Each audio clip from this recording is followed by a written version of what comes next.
Muy bien, hablemos de la aplicación de este método. Para ello traemos un ejercicio de una armadura tridimensional. Lo voy a hacer en primera instancia yo empleando MATLAB y después mi colega lo va a hacer utilizando formulación en Excel. Bueno, miren, este es el ejercicio para resolver.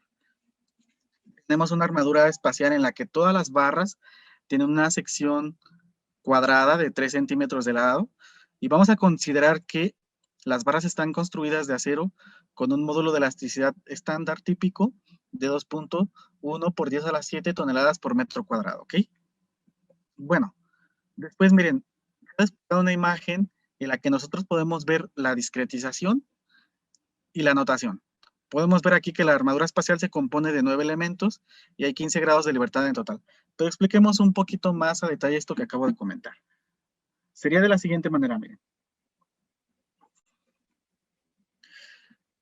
Es muy usual que nosotros consideremos que cada barra sea un elemento finito, porque realmente obtenemos muy buenos resultados de esa manera. Claro que podríamos decir que incluso una barra sea discretizada de tal modo que me implique tener muchos elementos finitos, pero entre más elementos tengas, aquí en este caso se van a generar más nodos y entonces esto va a propiciar que el sistema de ecuaciones sea más extenso. Esto podría retardar tu solución y de manera innecesaria. Entonces funciona muy bien que cuando analizamos este tipo de estructuras, digamos que cada barra es un elemento finito. Por eso, como la estructura tiene 9 barras, entonces tenemos 9 elementos finitos. Luego podemos apreciar también que entonces tenemos 5 nodos. ¿Ok? Aquí está el nodo 1, por acá tenemos el nodo 2, este es el nodo 3, luego este es el 4 y finalmente este es el nodo 5. ¿Ok? Los nodos aquí en este caso son aquellas partes en donde digamos que los elementos se están uniendo a través de una articulación. ¿Ok? Después, ya lo habíamos comentado hace un rato, cada nodo tiene 3 grados de libertad, es decir, se puede desplazar linealmente en las 3 direcciones de mi sistema coordenado, que son X, Y y Z.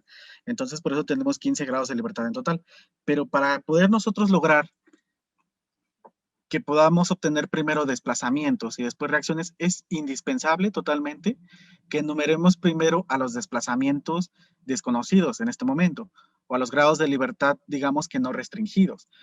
Porque si nosotros no hacemos esto, entonces vamos a obtener pues un sistema realmente muy revuelto, como decimos acá, en donde no vamos a poder obtener desplazamientos desconocidos en primera instancia. No vamos a poder hacer la partición de este sistema de ecuaciones en dos subsistemas. Entonces, por eso es trascendental que primero numeremos a los desplazamientos desconocidos. Vemos aquí que tenemos algunos nodos libres, es decir, no hay un soporte que tenga restringido el desplazamiento en una cierta dirección. Entonces, los grados de libertad en los nodos 2 y 3 son desconocidos, son no restringidos, y por eso es que se han numerado primero. ¿Ok? Después podemos ver en el nodo 4 que este eslabón va a generar una fuerza reactiva, ¿ok? En esta dirección que yo estoy aquí marcando precisamente, pero no va a generar reacciones en las otras dos direcciones y por eso es que a continuación hemos numerado estos grados de libertad como 7 y 8. Después pegamos un salto y en el nodo 5 podemos ver que esta condición hace que se genere una fuerza reactiva, ¿ok? Perdón, dos fuerzas reactivas. A ver, en este tenemos una fuerza reactiva, en este tenemos dos fuerzas reactivas y en este tenemos tres fuerzas reactivas. ¿Ok? Los desplazamientos están restringidos o impedidos, es decir, son nulos en las direcciones de estas reacciones. ¿Ok? Podemos ver aquí, bueno, esta reacción al final cuando se calcula vale 0, por eso no se coloca. ¿Ok? Pero inicialmente tenemos que considerar que el desplazamiento está impedido en esa dirección de la reacción. Entonces, como podemos ver, tenemos en total 6 desplazamientos impedidos debido a las 6 reacciones que tenemos, 3 aquí, 2 aquí y 1 acá. ¿Ok? Todos esos desplazamientos, por eso es que se enumeran hasta el último. ¿Ok? Podemos ver que entonces del 1 al 9 son desplazamientos desconocidos y del 10 al 15, aquí tenemos el 10, este es el 11, este es el 12, este es el 13, 14 y 15, todos esos son desplazamientos conocidos. Entonces, son, repito, 9 desconocidos, 6 conocidos, lo cual implica que nuestro sistema de ecuaciones que se va a resolver es de 15 por 15, de modo que al partirlo vamos a resolver un subsistema primero de 9 por 9 y después un subsistema de 6 por 6, ¿ok? Bueno, hemos numerado los elementos de manera arbitraria. Realmente es indistinto que tú digas cuál es el elemento 1, 2, 3 y así sucesivamente, pero sí hay que tener bien en claro esta numeración. Por otra parte, los nodos también se han numerado de manera aleatoria, sin ningún criterio lógico. Vemos aquí que están representados con un número dentro de un círculo. Por otra parte, ustedes en verde pueden ver las coordenadas en los nodos, las coordenadas X, Y, Z.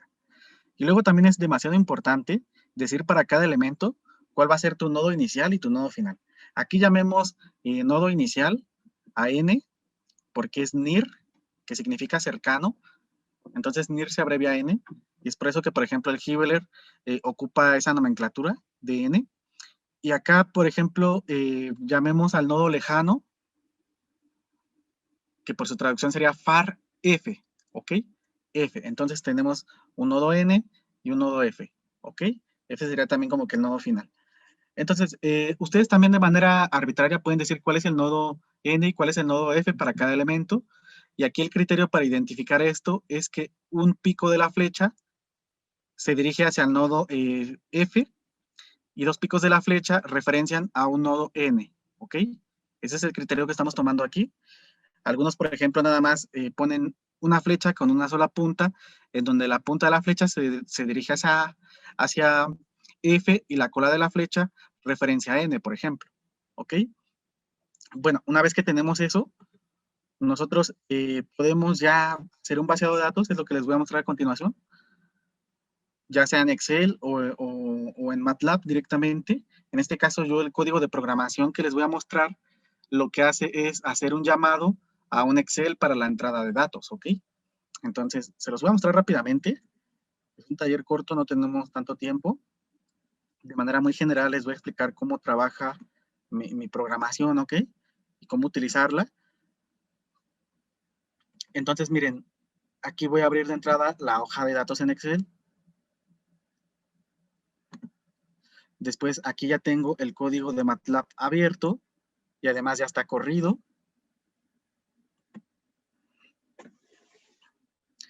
Bien, entonces, miren, este es el código en MATLAB, ¿ok? Aquí vemos ya claramente toda la programación. Y cuando yo corro este código en MATLAB, pues me imprime resultados, evidentemente. Aquí los tenemos. Nosotros podemos ver que este código en MATLAB lo que te imprime es la matriz de rigidez por cada elemento. Entonces aquí tenemos 9 matrices de rigideces porque tenemos 9 elementos finitos. Además te imprime la matriz de rigidez de toda la estructura, que en este caso pues es de 15 por 15, porque tenemos 15 grados de libertad desconocidos. ¿Ok? Luego te parte esa matriz K total, de tal modo que te imprime aquí las 4 submatrices, K11, K12, K21 y K22. Y después resuelve el primer subsistema para que calcule los desplazamientos desconocidos que son de D. Y después resuelve el segundo subsistema para calcular las cargas desconocidas, que son las reacciones en los soportes, ¿ok? Finalmente, calcula la fuerza en cada elemento. Y aquí podemos ver las fuerzas en los 9 elementos. Después, hace algo un poco similar a lo que, por ejemplo, SAP 2000 nos muestra, que es una tabla de resultados, ¿ok? No llega hasta la parte de graficar, que SAP 2000 sí lo hace, por ejemplo, ¿no? SAP 2000 te muestra el gráfico de reacciones, de fuerzas, de la deformada, en fin, ¿ok? Bueno, entonces, les voy a mostrar cómo introducir la información. Primero es a través de un Excel. Aquí tenemos la hoja de datos de entrada. Tenemos que decirle a esta hoja, pues cuál es el número de grados de libertad de toda la estructura, que en este caso fueron 15. Tenemos 9 elementos, 9 desplazamientos desconocidos, como ya dijimos, 9 cargas conocidas. De hecho, estos dos siempre deben de ser iguales. Aquí está construido el vector de cargas, miren. Tenemos 9 cargas conocidas y aquí estamos colocando el valor de las cargas. Son 0 a excepción de la 3. Veamos por qué 3 no es 0 y es menos 600. Bueno, muy fácil. Lo que pasa es que, como ustedes pueden ver, el grado de libertad 3 corresponde a uno verticalmente aplicado en el nodo 2. Entonces tenemos que ver qué fuerza vertical hay aplicada en el nodo 2 y vemos que es 600. Y además, como va hacia abajo, es negativa. Por eso es que aquí tenemos menos 600.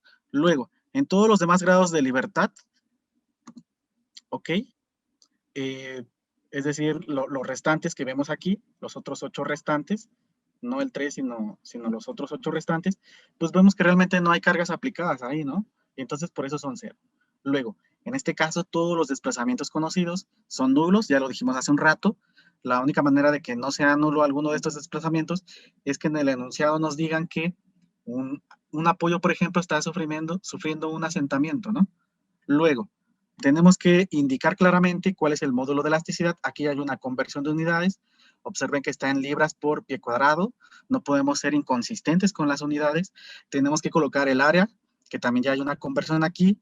Luego las coordenadas en X, Y, Z para el nodo inicial y final. Esta parte no se suministra por nosotros como usuarios, sino que se calcula, ¿ok? Al tener estas coordenadas, es decir, está aplicando esta ecuación que aquí les voy a mostrar.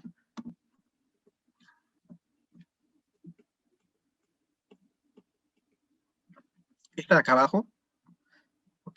¿Está? Ustedes pueden ver, de hecho, pues es el teorema de Pitágoras, ¿no? Entonces, al ingresar esta información, por ejemplo, pues se calcula la longitud, ¿ok? Y también esta parte de los cosenos directores nosotros no la tenemos que suministrar. También se calcula en función de todo esto que tenemos acá, ¿ok? Claramente, como podemos verlo aquí. Después, finalmente, lo que tenemos que hacer es, para cada elemento, indicar cuál es el grado de libertad X, Y, Z, tanto para el nodo N como para el F. Una vez que nosotros terminamos de colocar toda esta información, corremos el código en MATLAB y obtenemos los resultados. Debo comentarles que hemos tomado de referencia un ejercicio resuelto en el libro de Hibbeler. Sin embargo, hay que decirlo muy bien, este libro de análisis estructural de Hibbeler, al menos en su edición octava, pues no coloca o no nos muestra, digámoslo así, ejercicios de armaduras tridimensionales con el método matricial de rigidez. Simplemente nos coloca las ecuaciones que se ocupan para el análisis, pero no hay un ejemplo como tal resuelto manualmente, ni tampoco hay, por ejemplo, una programación como nosotros aquí se los vamos a mostrar, ¿no? Programación y formulación. Sin embargo, pues como les dije, este ejercicio fue retomado de ese libro, nada más que en ese libro el ejercicio se resuelve con el método de los nodos. Entonces hagan de cuenta que calcula las reacciones con las ecuaciones de la estática, que en el plano son 6, por cierto, después se equilibra cada uno de los nodos, y de esa manera entonces nosotros comprobamos nuestros resultados y obtuvimos que pues eran prácticamente iguales o idénticos. Después, para el cálculo de los desplazamientos, la calibración la hicimos ya directamente con el SAP 2000, porque como les decía, en el libro de Hibbeler pues no estaba resuelta esa parte por el tipo de método que utiliza, ¿ok? Entonces, nosotros al comparar con SAP 2000, pues también obtuvimos los mismos resultados. Además, entre mi colega y yo comparamos resultados y pues también obtuvimos lo mismo, ¿no? Siendo entonces una de nuestras conclusiones, y seguramente más adelante lo vamos a volver a repetir, que las herramientas que nosotros les estamos brindando a ustedes son totalmente confiables y pueden ser utilizadas con fines académicos o de investigación, o inclusive prácticos, si es que se requiere, ¿ok? Bueno, entonces, para rápido, les voy a mostrar el modelo en SAP 2000. Vamos a hacer una comparativa de resultados, por ejemplo.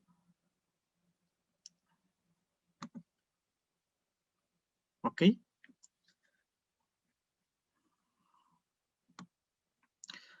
Bueno, esto ya está corrido. Vemos que el candado está cerrado. Esto es SAP 2000. SAP 2000 es un software de cálculo estructural profesional. Es uno de los más utilizados a nivel, yo diría a nivel Latinoamérica, pero obviamente sí se usa en distintas partes del mundo, no nada más en Latinoamérica.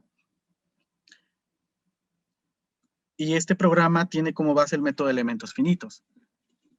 Y de hecho esta estructura, así como está aquí, fue analizada con el método matricial de rigidez, que es el que estamos explicando. ¿Ok? Entonces, por ejemplo, podemos ver aquí que se requirió de una definición de un material constructivo. Podemos ver que utilizamos acero, Y aquí está el módulo de elasticidad, que era un dato que nos daban en el ejercicio. También, por ejemplo, podemos verificar que la sección es cuadrada de 3 centímetros por lado. Y claro que aquí ya está convertida a pies. Podemos nosotros también apreciar claramente que en este programa hemos indicado que no nos considere el peso propio de la estructura. Lo que pasa que es un ejercicio académico. Entonces, más bien nosotros, cuando hicimos el análisis de la estructura aquí, pues no consideramos el peso propio. Simplemente estamos determinando el comportamiento de la estructura ante la aplicación de esa carga de 600 libras. ¿Ok? Entonces, al no considerar el peso propio en esta resolución, pues por eso es que en el programa SAP 2000 tenemos que despreciarla, ¿no? Estoy tratando de localizar la estructura. Debe estar por acá un poco más adelante. Y vemos que es la única carga aplicada, ¿no? 600 libras. Entonces, el análisis está hecho con esta carga, ¿ok? Nada más. Luego, fue necesario que todos los nodos se articularan, ¿ok?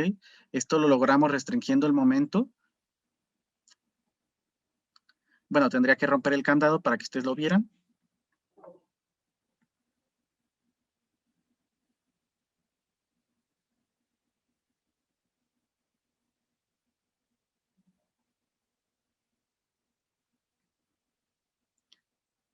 Y aquí lo que se hizo, bueno, aquí no se muestra, pero sí está hecho, ¿eh? Es que el momento se restringió tanto el 2.2 como el 3.3, ¿ok? No se permite momento flexionante. Y además, como las cargas están aplicadas en los nodos, lo que va a pasar es que en la armadura el único elemento mecánico que está presente es la fuerza axial. La fuerza axial es una fuerza dirigida a lo largo del eje del elemento y lo que hace es que si está en tensión, alarga el elemento, si está en compresión, lo acorta, ¿ok? Entonces, bueno. También, por ejemplo, en el tipo de análisis le tuvimos que decir al programa que no considerara las rotaciones. Acuérdense que en un nodo de armadura solamente se producen desplazamientos lineales más no angulares, ¿ok? Bueno, entonces voy a volver a correr el modelo.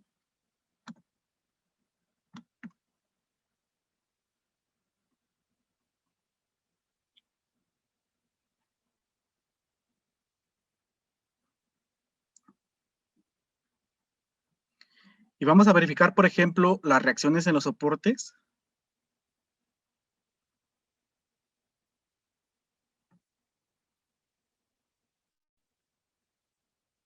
¿Ok? Miren, aquí les tenemos un gráfico que muestra precisamente los resultados que nosotros obtuvimos. Estos resultados representan a los obtenidos tanto en MATLAB como en Excel. ¿Ok? Por eso es que seguramente mi colega también va a ocupar estas gráficas para mostrarles precisamente, bueno, estos gráficos, mejor dicho, para mostrarles que los resultados sí coinciden plenamente, ¿ok? Entonces, vean las reacciones en los apoyos que tenemos aquí. Esta es nula y claramente SAP 2000 también lo dice así. Después tenemos 600 y 300, ¿ok? Tal cual como aquí aparece. Y luego tenemos 600, 600 y 300 aquí en medio, ¿ok?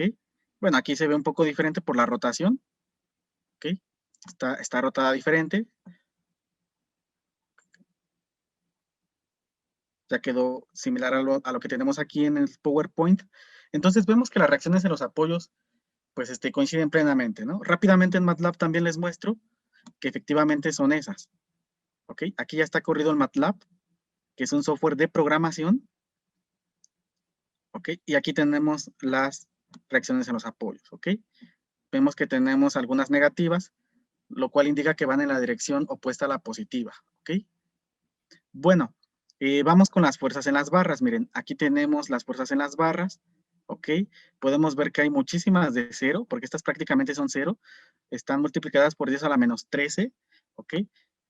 Y las únicas que tienen valor son esta de menos 670.82, ¿ok? También podemos ver que hay una fuerza en la barra de 900 en el elemento 4. A ver, veamos quién es el elemento 4 para nosotros, por ejemplo. Vemos que el elemento 4 es este diagonal, ¿ok? Y nosotros en MATLAB estamos obteniendo una fuerza de tensión de 900. Vamos a ver, por ejemplo, en SAP 2000 qué resultados obtenemos. Vamos a pedirle al programa que nos muestre la fuerza axial con valores y podemos ver que este elemento inclinado tiene una fuerza de tensión de 900. Entonces, nuestros resultados están bien. Ahora, vamos a comprobar con SAP 2000 los desplazamientos.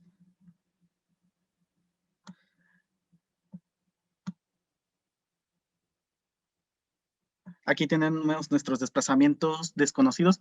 Tomemos en cuenta que estos están multiplicados por 10 a la menos 3, ¿ok? Quiere decir que este punto hay que recorrerlo hacia la izquierda 3 veces. Le pido al programa la deformada.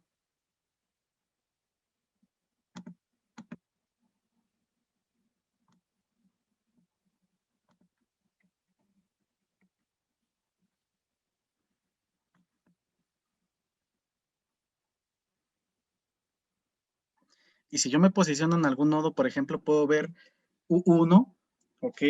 U2 y U3, ¿ok? En este caso, U1 es el desplazamiento en X, U2 es el desplazamiento en Y, y U3 es el desplazamiento en Z, ¿ok? Entonces, por ejemplo, podemos ver en este nodo que se producen desplazamientos de menos 0.304, 0.305, 0.307.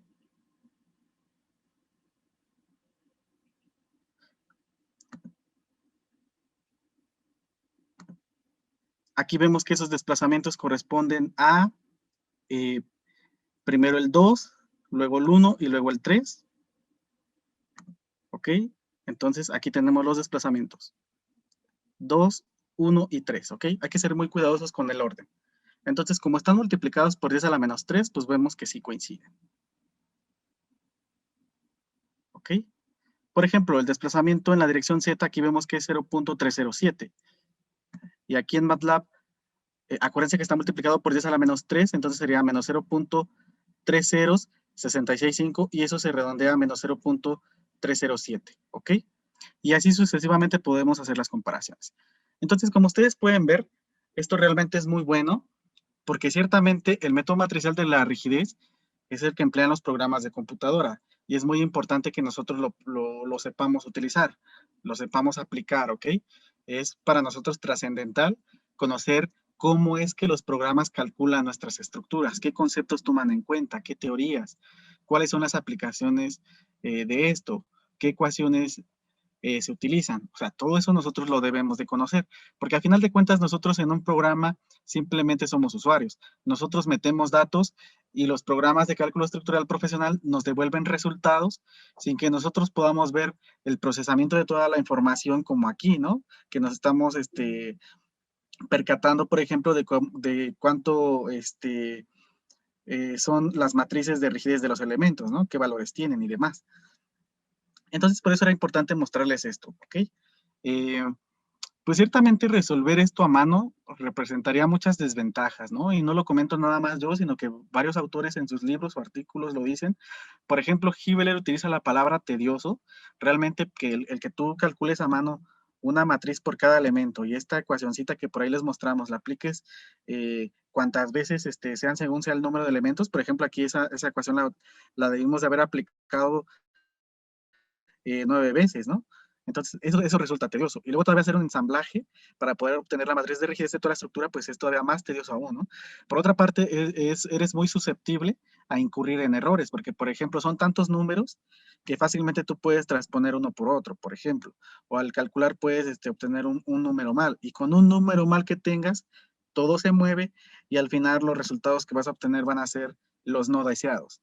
Entonces, para mitigar todas esas desventajas, es que nosotros utilizamos un programa de computadora.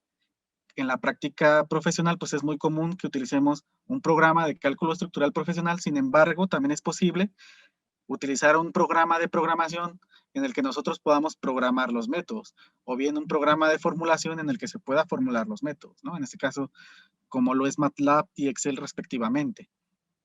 ¿Ok? Y así de esa manera, entonces, nosotros nos vamos a ahorrar mucho tiempo y esfuerzo. Sin embargo, debemos de ser conscientes de que estas son herramientas auxiliares para un ingeniero, nada más, ¿ok?